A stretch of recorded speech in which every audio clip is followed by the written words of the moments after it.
बारव म्हणजे आपला ऐतिहासिक वारसा.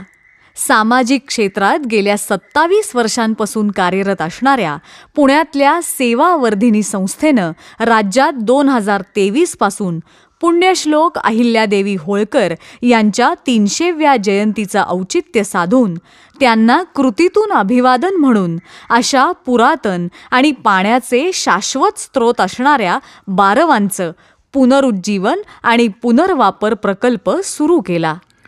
अहिल्यानगर जिल्ह्यातील पारनेर तालुक्यात सारोळा अडवाई हे गाव आहे. गावाच्या दक्षिण भागात औडाई मंदिर परिसरात गावाची औडाई बारव आहे. पिण्याच्या पाण्यासाठी सन 2010 पर्यंत वापरात असलेली ही बारव पुढे दुर्लक्षित झाली आणि अखेरीस बारवेचा वापर बंद झाला.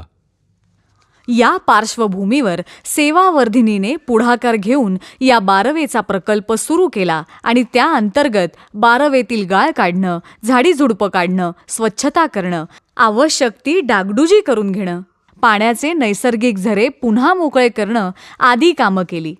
बारवेला शाश्वत पाणी उपलब्ध व्हावं यासाठी जवळच्या छोट्या ओढ्यांवर दगडी बंधारे बांधण्यात आले. औडाई मंदिर, ग्रामपंचायत कार्यालय आणि बचत गट भवन या इमारतींवर रेन वॉटर हार्वेस्टिंग यंत्रणा बसवण्यात आली. आणि आम्ही सेवावर्धिनीमार्फत विविध प्रकारचे आमच्याकडे जुनी पुरातन बारव होती, त्या बारवेचं पुनरुज्जीवन केलं आणि त्यानंतर रेन हार्वेस्टिंगचं काम केलं. पाणी अडवा, पाणी जिरवासाठी गॅबिन बंधारे केले. जलताराचं पण आमच्याकडे प्रोग्राम राबवला. याशिवाय बारवेवर आधारित वॉटर ATM आणि अझोला फार्मिंग यासारखे उपजीविका आधारित उपक्रमही विकसित करण्यात आले. महत्त्वाचं म्हणजे बारव स्वच्छतेनंतर वर्षभर पाणी उपलब्ध राहण्यास मदत झाली आहे.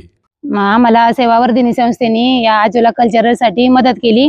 HSBC या संस्थेकडून आम्हाला अर्थसहाय्य मिळालं आणि सचिन डोरले सरांनी आम्हाला संपूर्ण मार्गदर्शन केले अजोला कल्चरसाठी. आणि आम्ही 10 जणी एकत्र येऊन हे अजोला कल्चर उभं केले आणि हळूहळू याची प्रगती करतोय. शेळ्या, कोंबड्या, गायांसाठी आम्ही गावामध्ये याची विक्री करतोय आणि असंच पुढे आम्ही चालू ठेवणार आहे. वर्षभर चाललेल्या या कामांनंतर पाण्याचा जलस्तर वाढून सध्याचा पाणीसाठा अंदाजे 10 ते 12 फुटांवर आला आहे. या प्रकल्पासाठी HSBC कंपनीच्या CSR निधीतून महत्त्वपूर्ण आर्थिक मदत प्राप्त झाली.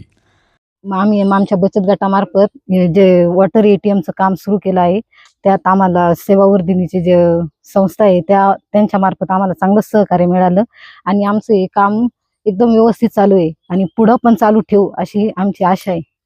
सेवावर्धिनीसह बायफ, अण्णासाहेब कदम पाटील शेती व ग्रामविकास प्रतिष्ठान, सारोळा अडवाई ग्रामपंचायत आणि ग्रामस्थ, महिला बचत गट यांचं देखील या प्रकल्पात महत्त्वाचं योगदान राहिलं. ग्रामस्थांनी उत्स्फूर्त श्रमदान करून सक्रिय सहभाग नोंदवला. जवळच्याच जामगावमध्येही हा प्रकल्प राबवण्यात आला आणि त्याचे भरघोस लाभ गावाला मिळाले.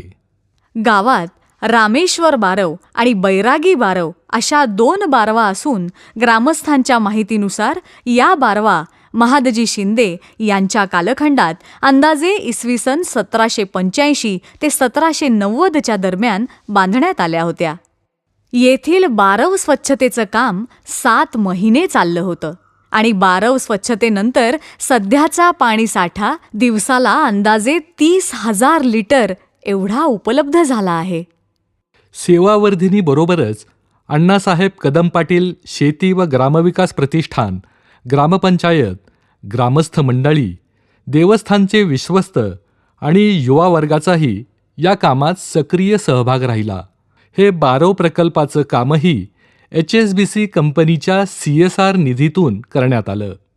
सेवावर्धिनी संस्था पुणे यांनी पूर्णपणे जीर्ण झालेल्या बारव, रामेश्वर बारव असेल, बैरागी बारव असेल, यांनी संपूर्णपणे बारवेचे नूतनीकरण करून त्यात मोटार, पाईपलाईन आणि बारवेला तारेचे सुंदर कंपाऊंड दिल्यामुळे गावाला त्यापासून पाण्याचा फायदा झाला. उन्हाळ्यामध्ये गावाला भरपूर काही मदत झाली. सेवावर्धिनी संस्था गेली 27 वर्ष सामाजिक क्षेत्रात काम करते आहे. महाराष्ट्रात सेवावर्धिनीचं 500हून अधिक सामाजिक संस्थांचं जाळं आहे. जलसंधारण, शेती आणि ग्रामविकास, रोजगार निर्मिती, स्वावलंबन आदी क्षेत्रातलं संस्थेचं काम लक्षणीय आहे. सेवावर्धिनीचा बारव प्रकल्प HSBC सारख्या सामाजिक बांधिलकी मानणाऱ्या कंपनीच्या सहाय्यानं अधिक विस्तारेल आणि जलसंवर्धन, ऐतिहासिक वारसा जतन तसंच लोकसहभाग यांचं अनुकरणीय उदाहरण ठरेल, हा विश्वास आम्हाला आहे. बारव संवर्धन प्रकल्प, सारोळा, अडवाई आणि जामगाव. आपला वारसा आपणच जपूया.